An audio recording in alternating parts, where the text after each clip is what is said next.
All right, I want to welcome everyone to the virtual scholarly scoop from the Monona Senior Center. This page is just to orient you on what we expect during the presentations, but we are a small group. So regarding the first item over here about stopping your video, it's okay if you want to show your face. If we had more than 10 people, we might need to stop that because it draws from the bandwidth. I want to just start by thanking all of our sponsors.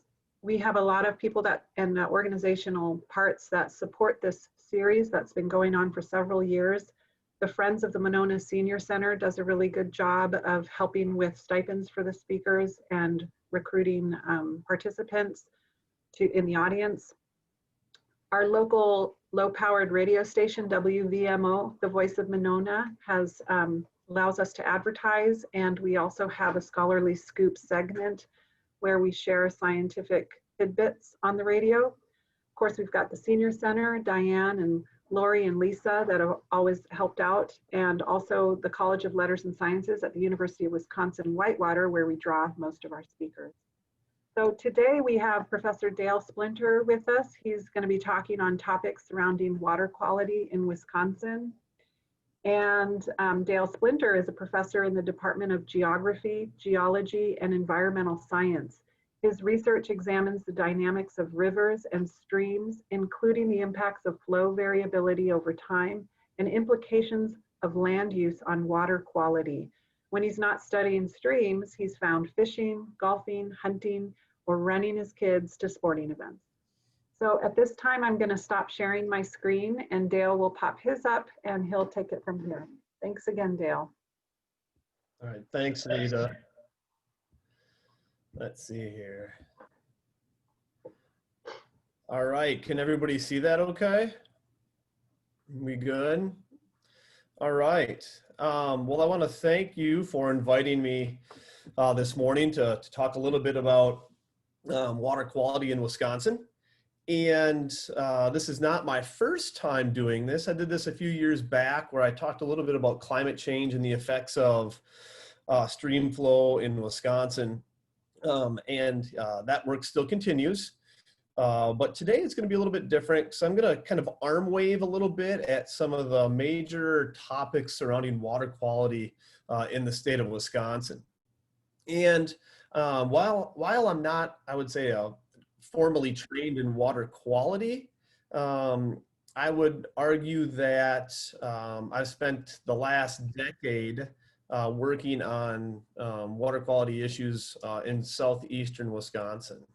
So I guess without further ado, we'll just kind of move forward and we'll talk a little bit about some of the water quality issues that are impacting the state of Wisconsin. It shocked me. That was shocking, but it no longer shocks me.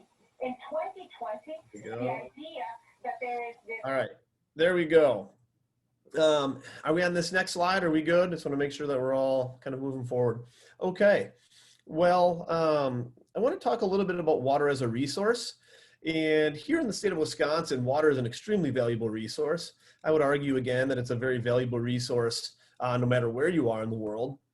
But in Wisconsin, we draw a lot of revenue from our resources, whether it be our beaches or travel, fishing, a lot of recreation on impoundments and on lakes. And when you have lots of kids like I do, we spend a lot of time at the beach and fishing and even water parks. And, we think a little bit about resources. We need water for our survival, but where's that water coming from? What's the quality of that water? How is that water regulated? And again, what are the economic undertones of water as a resource? So those are a few things that we're going to talk about as I go forward with some of these water quality related issues. So it should be fun, I'm hoping. Now, the report to Congress. I've generated some information based upon a report to Congress. So every 2 years, the state of Wisconsin is mandated by the Federal Clean Waters Act to submit a water quality report to Congress.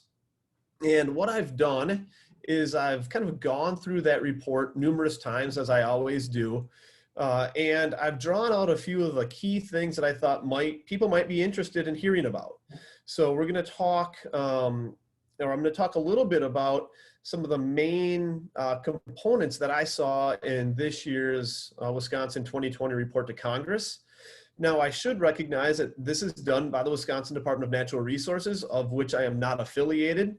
So I am taking their information and just kind of presenting what I have seen in the report, using some of my expertise to make some hopefully valid assumptions to what we see here. Okay, so that's kind of where we're going to head. What do I think might be of interest to those of you who are attending today, or those of you who might watch this at a further time? We'll talk a little bit about actual water quality. So I want to give an overview of water in Wisconsin, and that'll be coming here in a minute. A conditions list, the conditions list. So what are the lists that exist? You know, are our waters healthy? Are they impaired? Are they currently in the process of a rehabilitation? What popped up new on the pollutant list that we need to be aware of? You know, and we'll, you know, you've heard a lot in the news maybe about this stuff called PFOS, which we'll talk about in a minute. And then what pollutants have been removed over time within the last 2 years. And then as we move into that, I want to talk a little bit about restoration works and where restorations are going on and why are they going on. At the end of the day, a lot of that's our taxpayer dollars. And so how is that being utilized? And then again, with the new pollutant list, we'll also talk about some of these emerging contaminants that we've seen all over the news lately. So these are our PFAS. And then a little bit about groundwater and nitrates. So I think when we hit all of those up, I think if you were to turn on a news blog, or if you hear something on the news or you read something in the paper, a lot of what you're going to see here is going to be covered in this short kind of arm wave overview. And again, I don't have time to go into a lot of the details, but nonetheless, we'll at least bring to light some of the major topics that are going on that you might be hearing about. And that's really my goal here today. So if we go ahead and do this, you know, we have total waters here in the state of Wisconsin that wrap up to about 15,000 lakes, impoundments. And, you know, Minnesota is always claiming to be the land of 10,000 lakes. But, you know, Minnesota holds nothing on us with respect to lakes and impoundments here in the state of Wisconsin. So, you know, I just like to put that out there as we could put, you know, we might be able to say we're the land of more than 15,000 lakes. You know, we're also blessed to have the Great Lakes. To the north of us, we have Lake Superior, and then to the east of us, we have Lake Michigan. And when you go ahead and look at the amount of shoreline along the Great Lakes, it's about 1,000 miles. And there's a lot of streams that actually, you know, are going to be flowing off the land into these Great Lakes. So I want to talk a little bit about what's going on the Great Lakes, but there is a lot of shoreline preservation and works that need to be handled. Now, my really main interest is in rivers and streams. And so when I was looking at this DNR report, you know, it's somewhat 88,000 miles of rivers and streams. And, you know, and you talk about, you know, around the equator, Earth is about 24,000 miles. We have enough streams to wrap around the Earth about 3.5 times. You know, it's kind of interesting to think about, right? I mean, that's a lot of water that we have draining Wisconsin. And so I thought that was just an interesting little tidbit here. Wetlands, you know, wetlands are really unique. They provide a lot of valuable habitat for organisms. And when we look at the amount of wetlands we have here in the state, we're about 5 million acres of wetlands. And maybe, unfortunately, probably more than half of our original acres of wetlands have been drained. That drainage results from things such as agriculture or, you know, urban shopping centers or just a change in land use. So we've lost a lot of our original wetlands, but the wetlands that we have currently need to continue to be preserved. And then there's 1.2 quadrillion gallons of groundwater. And you start to look at those types of numbers, you wonder, well, what really does that mean? you know, how much is that? You know, but that's a lot of groundwater. And I think when I was trying to put that into perspective, I think there are 24 billion gallons of milk produced every year from all the dairy, right? So when you think about that, you know, we've got a lot of groundwater supplies for us. The majority of the water that we have, groundwater is supplied for our drinking water as well, right? So most of us get our drinking water, the water that we have at our homes, from the ground. So that's another really key component of what we're talking about here. Now, I'm not going to go into a lot of groundwater in this particular kind of overview, but just at the very end a little bit, just to spice it up a little bit, talking about nitrates. All right, so here comes this kind of quick arm wave where there's going to be a lot of information. I'm going to try to go through it relatively quickly, but the DNR and associated groups have demonstrated that when we talk about the conditions list, that about 53% of our streams and rivers, lakes are on a healthy standpoint. And in order to assess that, what's being done is there are some basic water quality evaluations, so such as water chemistry, so temperature, dissolved oxygen, you know, it could be pH levels. There's also aquatic habitat surveys based upon, you know, aquatic organisms need habitat to survive, right? And they need good habitat to survive. So that is also used in the evaluation of what we consider to be healthy. And then there are, there's indicators that assess whether or not habitat is successful or is in good shape. And then satellite evaluations are used often to check for like algal blooms, runoff potential. So, you know, when you look at the numbers, you see about 83% reported in the 2020 report are healthy. Okay, so that's a good start. And it's not necessarily where we want to be, but it's kind of where we are at the current time. Now, what do people always want to hear about are those that are impaired and why they're impaired and where are they impaired and how does that affect me, right? We're all happy when things are in good shape, but what about these impaired waters that we have across the state? And when we look at these, about 13% are impaired. And when you look at the pollutants or why they're classified as being impaired, about half of them are directly related to phosphorus, right? So elevated numbers of phosphorus on the landscape. Now there's metals and toxins, you know, such as, you know, your PCBs and mercury, you know, whatever it might be, your PFOS, you know, that's about 28%.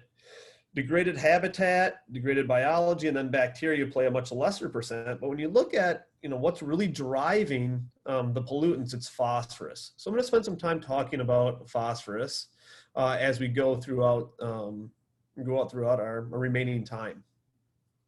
Okay, so phosphorus is going to be a big one. Now, what is phosphorus?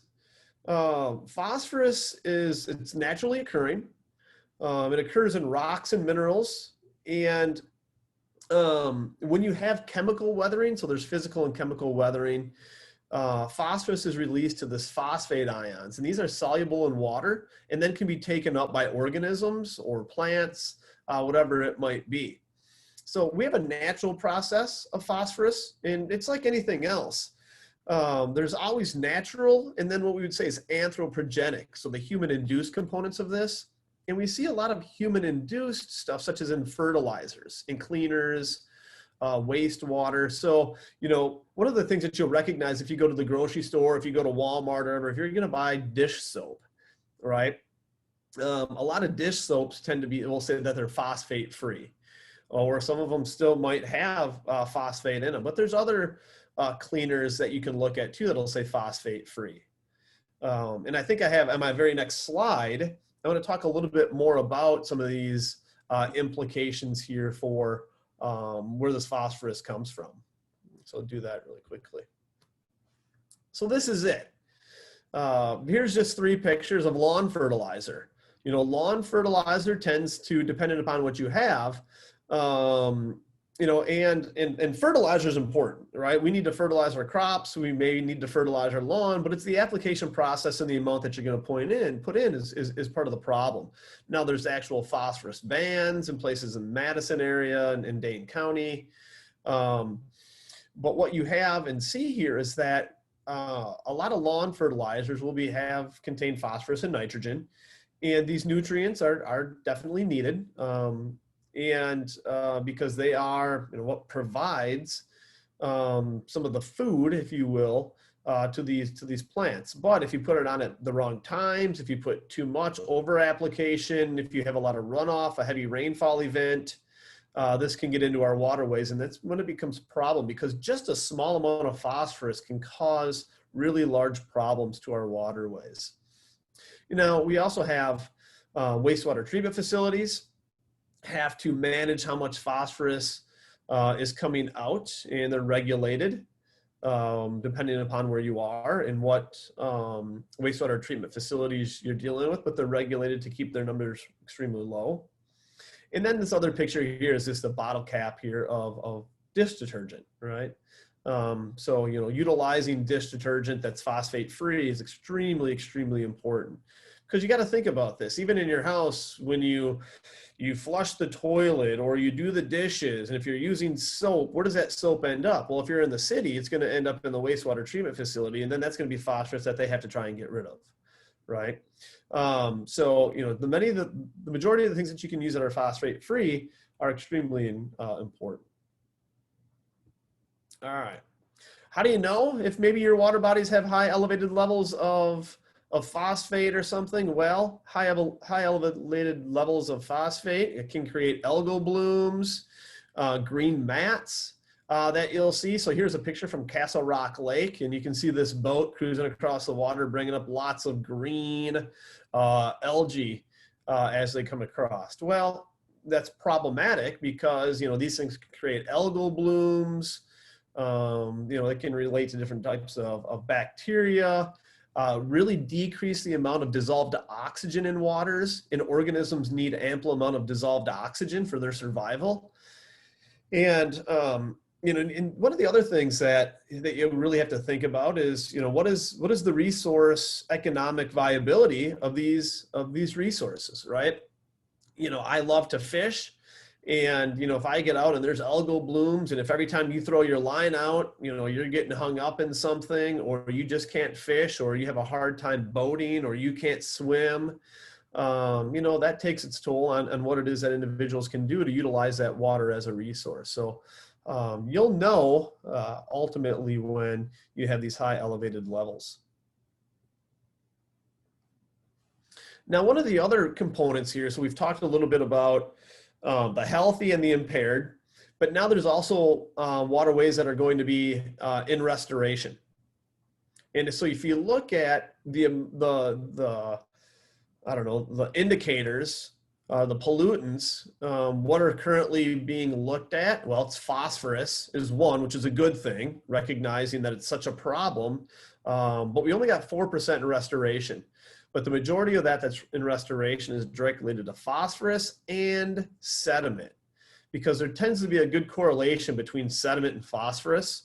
That's some of the work that I'm doing right now in the Geneva Lake watershed, is looking at total suspended solids and the relationships of phosphorus. So starting to see that a lot of the restoration works are directly related to phosphorus and sediment. Now, there's also this thing called the TMDL, which is the total maximum daily loads. And you establish values for how much of each pollutant should be allowed into the waterway. So in excess of some value, then you have a pollutant problem. So these TMDLs allow you to begin to create values for how much of that pollutant should be in each particular waterway. Right. So the restoration works, you know, I'd like to see that number bumped up a little bit. All right, so we're recognizing that we've got a lot of pollution problems. A lot of it's driven by phosphorus. Waters are somewhat healthy, so on and so forth. But what is the new pollutant list looking like? Like so each year, new locations are put on this list, right? And there was 139 new pollutant listings in between the 2 years. And if you look at that, look at what the majority was: phosphorus, right? So we still have a high phosphorus problem, and it's getting worse. So 111 new pollutant listings and locations across the state. 80% of them are phosphorus. Now, I didn't put them all in here, but chloride is another big one. In the picture that you see here is some of the locations where there's high amounts of chloride. So back in 2015, the Milwaukee Riverkeepers, they started doing some work and partnering with the USGS to look at the amount of chloride getting into their water. And the chloride, and you got to look at where we are. We're in the Milwaukee watershed or the Basin. And a lot of this chloride's coming in from road salt. And now what you have is probably the highest urbanized basin or watershed basin that we have in the state of Wisconsin. High amounts of road salt. This is getting into a lot of the streams, so the Kinnickinnick, the Menominee rivers. And so there's elevated amounts of salt or chloride that's getting into the water. And this is a definite detriment to organisms as well, because it decreases the hydrologic conductivity. It can begin to degrade habitat. It can have impacts on these organisms. So those are just a couple of the new pollutant listings. So phosphorus, again, is a big one. So again, if you turn on the news, if you turn on the radio, if you watch NPR, if you're hearing about this type of stuff, phosphorus is one of the main drivers of pollutants here in the state of Wisconsin. And luckily, I would say, or I don't know if it's luckily or not, but there are different avenues now where phosphorus is really starting to try to be limited here. All right, so let's go ahead and move on. What about the removals? All right, so if we're talking that phosphorus is a huge kind of addition, right? What about the removals? Well, mercury. Mercury was the largest removal from 2018 to 2020. And part of that removal was just based upon how mercury was classified in the state of Wisconsin. It wasn't necessarily a decrease in the amount of mercury, but what it was a change in how the mercury was classified in the state. And all locations in the state of Wisconsin had a mercury advisory. And this mercury advisory was the same for a lot of these similar sized lakes. And what became known was that each of these lakes needed to be kind of, I shouldn't say that, each of these lakes, the mercury levels were indicators of different numbers within the lakes. So it just became recognized that there shouldn't necessarily be some single value. Some of these needed to be removed based upon too high of an advisory is kind of how that all came about. So it's not necessarily that we've decreased the amount of mercury, it's just the way in which it's being classified across the state. All right, so if we move on then a little bit to monitoring and restoration. But before we get there, let's stop. So we talked about some of these water quality indicators, phosphorus and chloride. One of the biggest drivers here is still phosphorus. We see some of the delistings for mercury, right, going on. But what's really being done is kind of the next part of this. So if we have some of these issues, well, there needs to be some restoration work. And what we begin to recognize is there's a couple examples here that I'd like to talk about. Restoration, the Lower Fox River Basin. So they have a TMDL, so this total maximum daily load that they're trying to get to. Within this particular area, so this is going to be the area, the Lower Fox kind of flows into Green Bay, and a lot of buffer strips being applied to waterways, and that's what you see here on the landscape. Because the idea is keeping this phosphorus. If we're going to go ahead and fertilize, what's the best ways to keep the phosphorus out of our streams that are ultimately going to flow into Green Bay? Well, buffer strips or best management practices. So we're seeing the lower Fox River Basin create these TMDLs to try and decrease the amount of phosphorus getting into our streams here. All right, what about the upper Rock River Basin, where we're kind of located, the upper Rock River Basin, or maybe just the Rock River Basin in general? What you begin to recognize here is that the upper Rock River Basin, was kind of created in 2011 with the idea that we have to decrease the amount of phosphorus. Again, this is another phosphorus type of a project, right? So putting in phosphorus bands, going ahead and decreasing the amount of phosphorus used, thinking about better tillage operations. All of those play a big role in the monitoring and restorations in these basins here. And again, this is also a sediment-based issue. Now, one of the things that I want to bring up at this point in time is, why might we be seeing more phosphorus in our streams, right? And this comes back to the climate change aspect and precipitation trends. We're seeing a lot higher and more higher magnitude events. The 1 to 2, 3 inch rainfall events are increasing.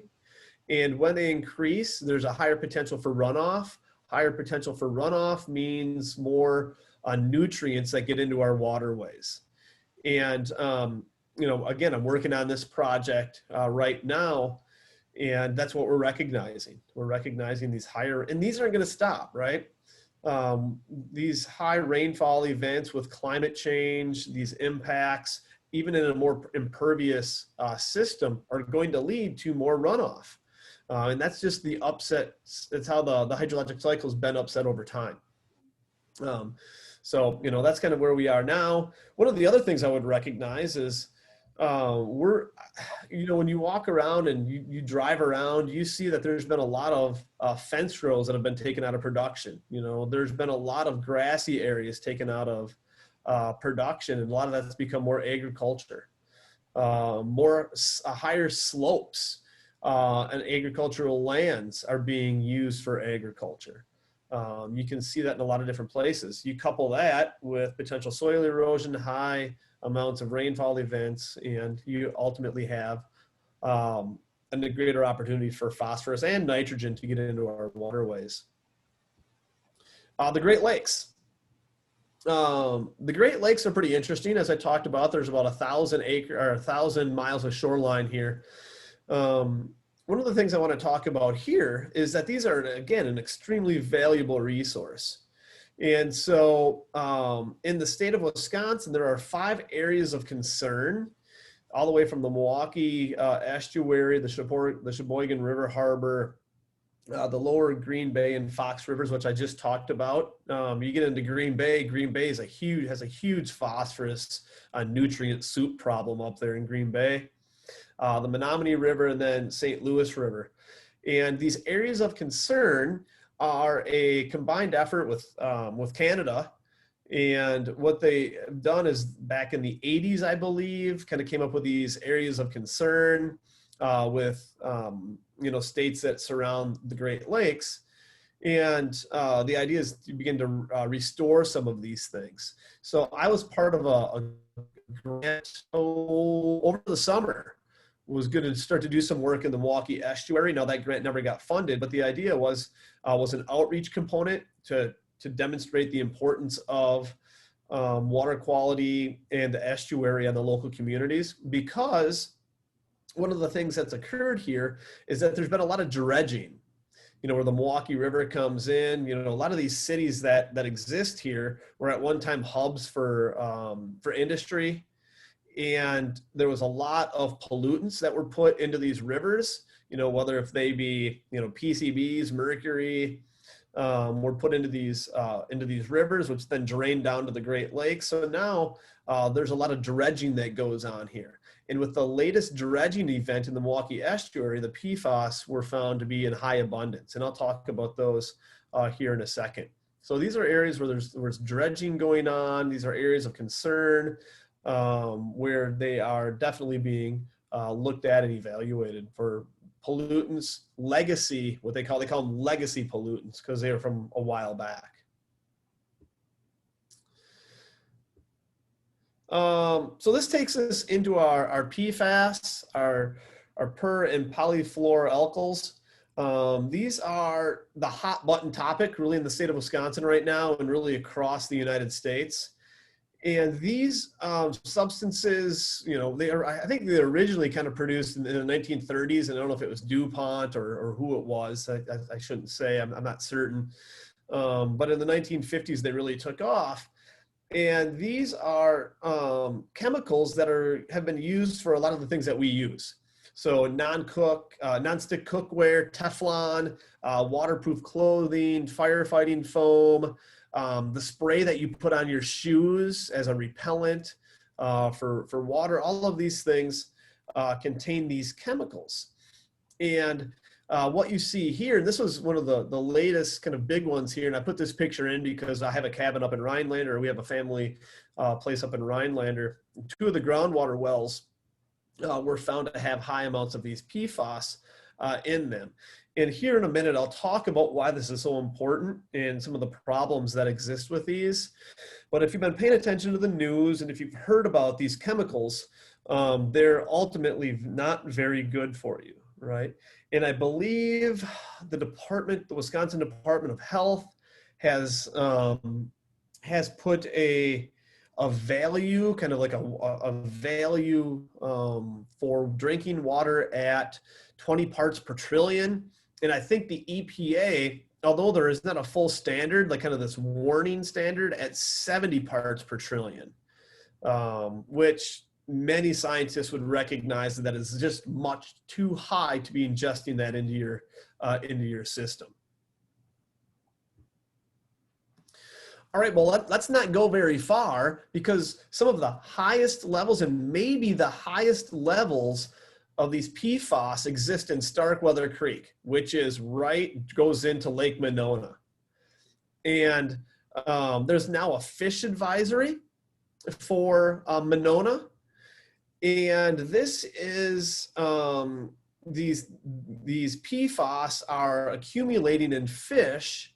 And then obviously people are eating these fish, and there's definite health effects that go into ingesting these PFOS. So you can get them from groundwater, you can get them from eating fish, you know, you can get them if you're spraying something.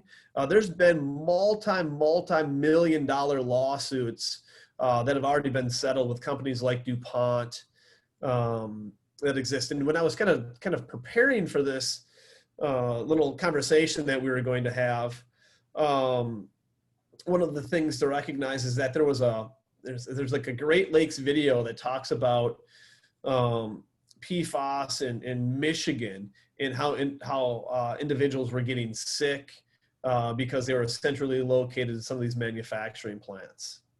So firefighter foam is a big one, because there's a lot of airports where you practice firefighter training, and some of these, if there's runoff from this firefighter foam, which gets down into the groundwater, because all you got to do is have some runoff into maybe into a storm drain, maybe it goes into a local, you know, grassy area nearby that infiltrates, and then maybe that gets picked up down into the groundwater through infiltration. So that can definitely get down into the groundwater sources. There's still not a lot of information out here. I know that Governor Evers is working hard to create some groups to look at this particular pollutant.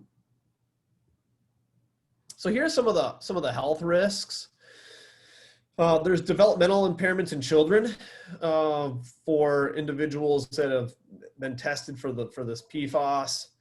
PFOS, which is a kind of a subset of it, higher risks of cancer, immune system problems, increased cholesterol levels, reproductive system problems, altered hormone regulations, thyroid problems have all been demonstrated by individuals who have been situated with high levels of these, you know. And if you look at PCBs, polychlorophene biphenyls, they're even worse than those. And the problem is that they don't break down. I mean, they remain in your system for a very, very long time, which is quite often the big topic with these these chemicals. You know, they just don't break down very easily. Now, the good thing is that these no longer are produced in the United States, but they're brought in through other companies and other countries around the world. So, I mean, just because we don't produce them in the United States anymore doesn't mean that they're still not here and in high abundance, because obviously they are. There's a PFOS Action Council. And if you want to learn more about this, just go to the Department of Natural Resources and then just put in PFOS, and you can get lots of links to what's going on here. But there are meetings that are being organized with other organizations to learn more about this. So there's an action plan that's being created, and that's part of what Evers is doing when he, you know, kind of created 2019, the year of clean drinking water.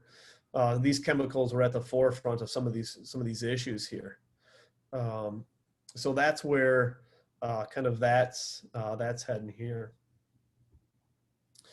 And the last one, I don't know what kind of time frame I'm on here, 10:39. I guess I'm doing okay. One of the other things I just want to briefly talk about are nitrates. And nitrates, you know, if you ever seen any ammonia anhydrous, you know, early on in the spring where, you know, corn is going to be probably planted, you might see some ammonia anhydrous.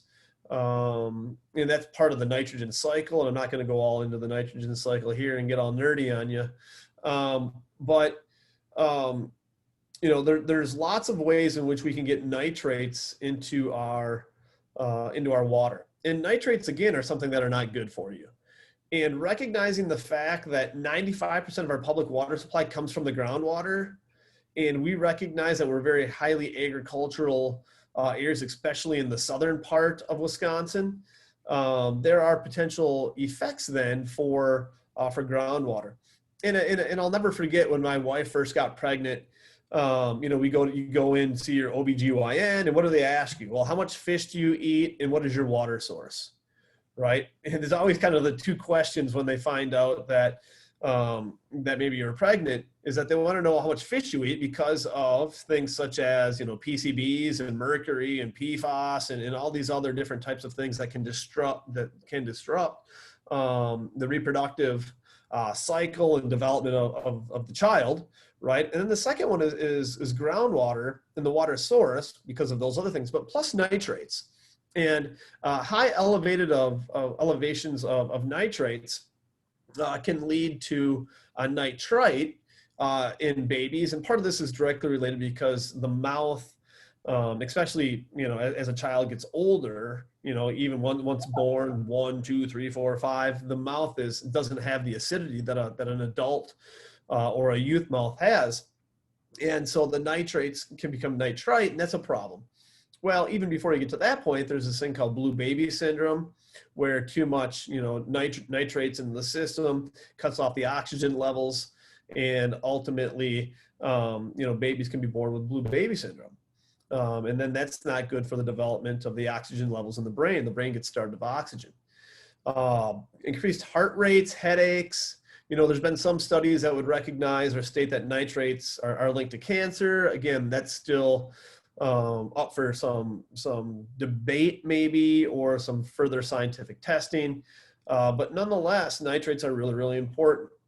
And where do you see the highest levels of nitrates? Wherever you have sandy soils or soils that are not as clay rich, because the water just goes quickly down through those sandy soils and can get down into your groundwater. So nitrates are another key issue that you might be hearing about. What I have here is the EPA action limit in drinking water is 10 milligrams per liter. That's the EPA levels here. So what you'll see, and I apologize that the key fell off of this map that I created, or that I kind of web created. But what you see are the areas that are in yellow and orange are the highest levels of nitrates in the state. So if you look at Dane County, you know, we're seeing high levels. And I believe, if I remember correctly, the yellow goes from 5 to 10 milligrams per liter. Now the orange is a little bit more above that, I believe.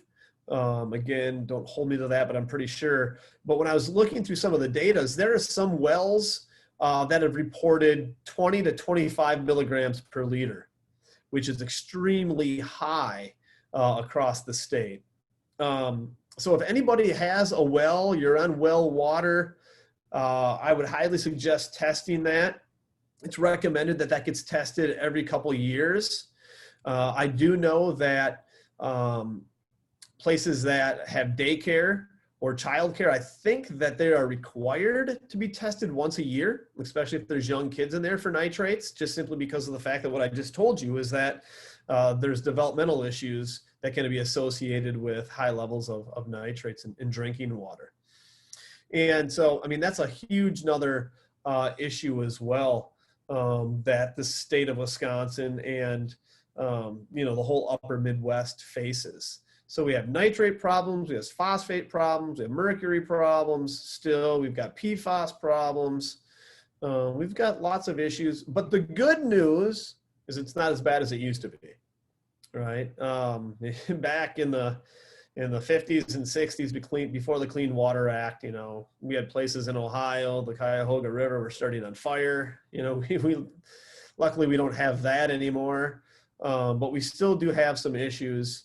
And as population continues to grow, I think these are going to be exacerbated, you know, if we don't continue to do the right thing here. And, you know, just kind of, you know, finalizing the talk or the overview. And you know, there was a lot in there. It was very quick. Hopefully you don't feel like you were being yelled at, but there's just a lot that I wanted to show you and to get out there. Water, again, an extremely valuable resource. And a couple months ago, this was me and my daughter out just doing some fishing, right? And it's the bonding time. It's being together. You know, it does have an economic value, but it has an intrinsic value as well. Water does. And so, you know, I just hope, you know, you've had the opportunity to recognize that and just learn maybe a little bit more about some of the stuff that's out there. You know, these words hopefully are in your ear now, and you turn on the news and you think about it and you say, oh, I remember when that guy gave that talk over there, and, you know, that I watched, and, you know, maybe come back to hear a little bit more about that. All right. So anyways, that's all I got for you today. Hopefully you enjoyed it. Learned something. I don't know. I mean, I could talk about this. I teach a water resources class, and I talk about this stuff for 16 weeks, right? And I just tried to do it in 30 minutes. So, you know, there was, I hit full speed. It's like, I can't drive 55. I hit 218 on this one. So, all right, that's all I got. I promise I'm done. Thank you so much, Dale. I think you did a great job, and you went through at a good pace, covering just what, you know, what we need to know for each area. And now we can open it up for questions if anyone has any. I know there's plenty to talk about. Yeah. So you can just unmute your mic and ask a question if you have one. Do I stop sharing, or am I good here? You can leave it or stop sharing. Somebody might have a question from your PowerPoint. I don't know. Okay. Are all laundry detergents now safer since they've changed the requirements? Yeah, I mean, I think you can probably still get some that are that way, but when I look, it's very hard to get those. Yeah, so most of them will say phosphate free right on them. Yep. Yeah, so it's a lot better than it was. Absolutely. Now, I don't know if they're all that way. I would sure think that they probably are, but I don't know what the rules and regulations are. I have a question about the buffer strips that you talked about that are used. What is it and how does it work? I mean, I saw the picture so that all the green part, the green stream, the contaminated water seemed to be held in a particular area, but just explain what it is and how it works. Yeah, so these buffer strips you would put down, buffer strips do a couple of things. Is that if you have buffer strips, the vegetation is in place, and vegetation holds soil in place. But these buffer strips will also, if you put them out far enough, you know, if you have, you know, because a lot of times what you have, can you see me? Okay, a lot of times what you have is you have a slope where the landscape is sloped to the lowest place on the landscape, which is going to be the stream. Right? But what these buffer strips will allow you to do is to hold back any potential erosion. And when you have soil erosion, a lot of the phosphorus is actually part of that soil. So the less amount of sediment that you actually have getting into the water decreases the phosphorus because it's bound together on those soils.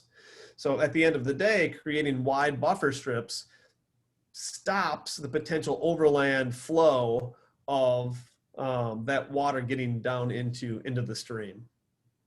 Okay, thank you. So I have a question. I'd like to know, is the 4% of progress on decontamination of water, what is the time span on that? And what is the best way to filter your water? Yeah, well, I guess two questions there is. One is that 4% is based upon, so each year, you know, you get a 2012, a 2014, 16, 18, right. 20, right? Mm-hmm. That 4% would be based upon all the waters that are being examined, right? So that's kind of what's going on right now in the state of Wisconsin. So 4% is actually the value that's being, and there might be more than that, but I mean, that's what was in the report, right? The report says 4%. And so you take the, what was it, 83 and 13 and 4 or whatever the numbers were, that should add up to 100% of those waters that have been examined. 4% of those are the ones that are being through the rehabilitation or process. As for, and some of that's ongoing. I should say, yeah, that's the question. Some of that's ongoing for sure. Okay. And some of that would have started in 2016 or 2012. So some of that's still ongoing. Okay. Not necessarily just new things, but that's kind of what's going now. Okay. As for the buffering of the water, it depends, or you know, the filtration of your water, it depends on what the issue is. So here at my house, you know, we have an iron filtration system because we have some iron. So we filter that out. You can do a reverse osmosis to decrease the levels of nitrates. There's filters for arsenic, there's filters for radium, for metals. It all depends on what it is that you're actually trying to filter out of your water. Again, we have this family cottage up in Rhinelander, and when you turn on the water, it looks like blood coming out of the faucet, right? There's just so much rust that we have a rust filtration system, some carbon filters. You know, a lot of refrigerators now come with carbon filters that will remove some of those materials that are coming in from your water system. So it just depends on what it is that you're trying to get rid of. So I have friends in Alaska that, you know, they drilled down into a well and they had high elevated levels of arsenic. So they did in, you know, kind of this they did a reverse osmosis to get rid of some of this arsenic levels. Is phosphorus a problem? I mean, it is a problem, I suppose, at different levels in different states. Are there any states that have made a lot of progress reducing those phosphorus problems and that we can learn from to reduce our own? Well, I think there's ongoing studies, there's ongoing work. You know, one of the things you can say is if you think about the upper Midwest, right? We have the upper Midwest. You think about Iowa. You know, when you think of Iowa, what do you think of? Cornfields, yeah. Yeah, I mean, they have it even kind of worse than we do with how much, because at least in Wisconsin, the northern part of Wisconsin's forest, right? And then you got to get to the southern part, we have obviously agriculture.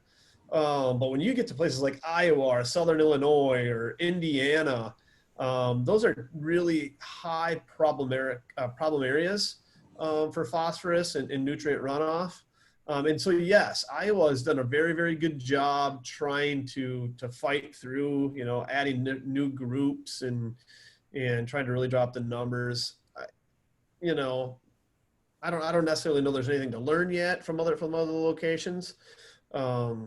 But I know it's a huge issue. And if you go back down even to the Gulf of Mexico, right? You go to the Gulf of Mexico, sometimes you hear these dead zones, right? You ever hear the dead zones on TV or whatever it might be? Well, why are they dead zones? They're dead zones because of the nutrient soup that comes from the upper Midwest, right? That's all the phosphorus and nitrogen that's coming down the Mississippi River that eventually gets down into places off in New Orleans, right? Where the Mississippi comes in. You get these great big algal blooms, and these algal blooms begin to take up the oxygen. And then when these algal blooms die, you know, they begin to decompose. As they begin to decompose, they take up the oxygen, they hit the bottom, there's no oxygen left, so organisms have to flee or die. And It's that's almost what like they're suffocating, isn't it? Like the Yeah. fish are suffocating, they don't have, oh boy. Yep, I mean, fish need oxygen. Organisms need oxygen for their survival. It's different than we do because they get their oxygen dissolved from water, where we get it from the atmosphere. Well, it's a little bit different process, but let me tell you, if you don't give a fish oxygen, it ain't going to be happy. Just the same way, if I don't, you know, we don't get oxygen, we're not going to be happy.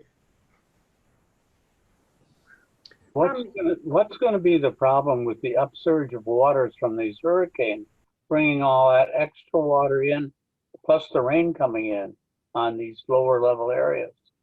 Yeah, it's a huge problem. You know, part of the problem, I mean, that's another talk. But part of the problem is that we've lost a lot of our wetlands along the coast, right? A lot of our wetlands used to serve as a buffer strip, a buffer area for these great big storm surges. They're no longer there. They've been lost. What's the problem? Well, these things continue. We're going to have elevated sea level rise, which is going to be a huge problem. If we have elevated sea level rise, these things can get farther on shore, no buffer strips, high amounts of precipitation events. When you're talking 20 inches of rainfall from a storm, I mean, that's, in the Madison area, you know, we get about 32, 35 inches of rainfall a year. I mean, just think about that. That's just a lot of runoff. That's a lot of pollutants. That's inorganic materials. That's metals. That's oils. That's all that stuff getting back into the oceans. Plastics, garbage. You know, there's lots of problems that can develop there. So yeah, it's a huge issue. It's a huge risk issue. It's a huge issue when you start to talk about risk areas, insurance. It becomes a hazard mitigation nightmare. What will the role of fracking play in all this water pollution? And Yeah, well, fracking plays a huge role, depending upon where you are. You know, fracking's led to increased earthquakes. We know that. You know, you see that. I went to school at Oklahoma State in Stillwater, a home of a lot of where fracking's going on. You know, but what a few of the problems there is elevated earthquakes. You have elevated amounts of salt.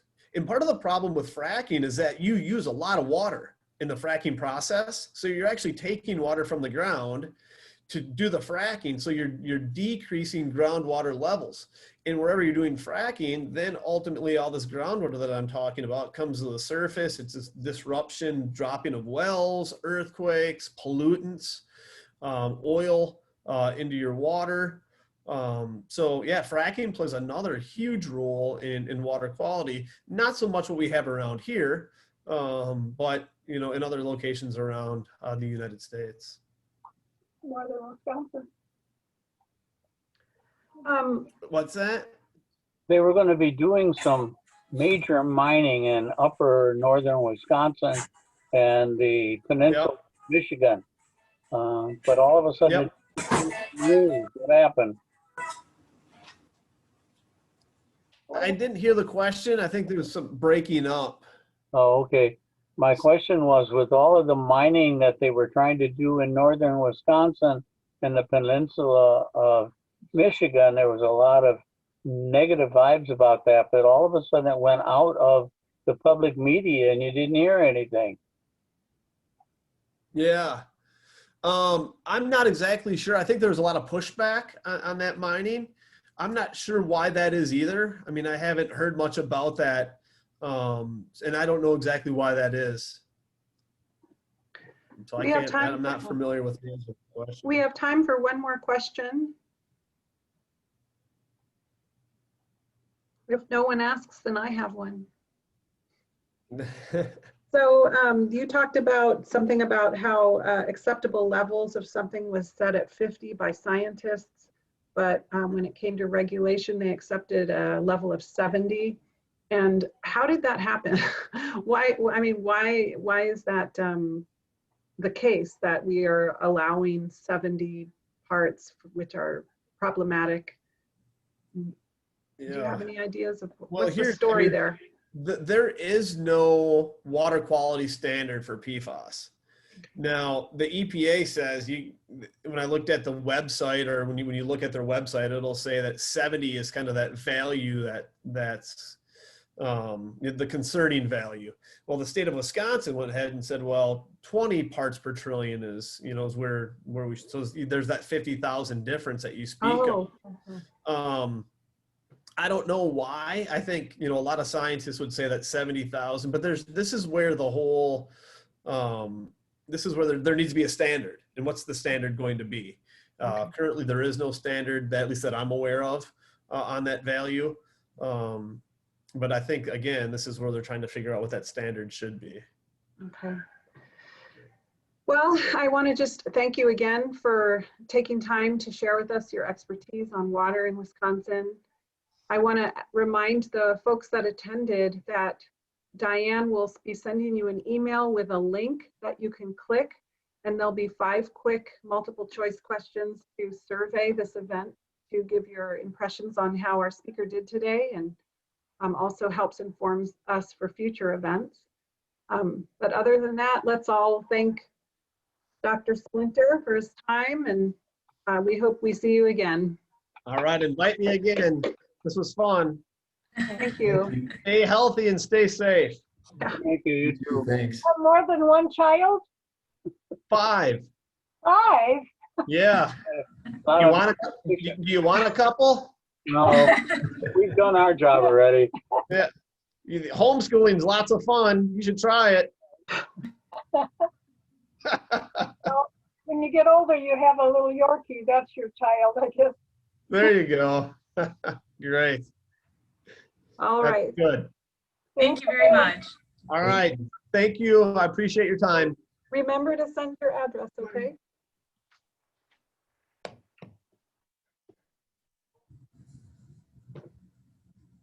Who got it open now?